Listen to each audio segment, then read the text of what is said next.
Пред очите на сите во Берово, надушеки под отворено небо ги минуваат ноќите и деновите семејството Дибранови.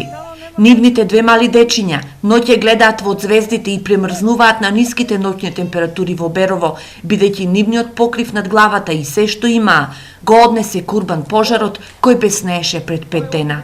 Моите деца спиева с ношто тука, на земјата, поставлявме и тука ледна.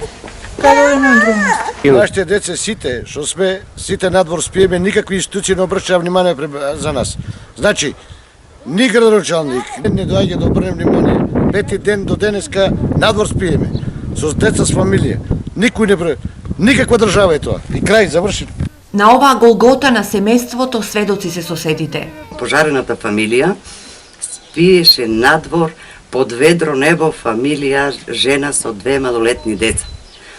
Тоа е срамота и грозен чин за нашите институции, за нашиот градоначалник. Никој не се обрнаа внимание, никој не дојде да види што се случува со тие фамилии. Апел за помош до сите хумани испраќаат соседите.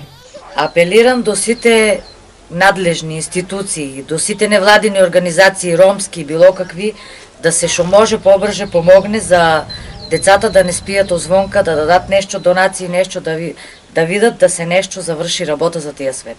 Од Центарот за социјални работи од Берово денеска информираа дека САИН ќе добие еднократна помош за елементарни непогоди во износ од 30.000 денари, но се планира во координација со Министерството да се започне изградба на нов дом за семејството, а се прават и напори САИН и децата да бидат привремено сместени повторно во пензионерскиот дом, додека не се изнајде трајно решение. Во меѓувреме, на потек е хуманоста.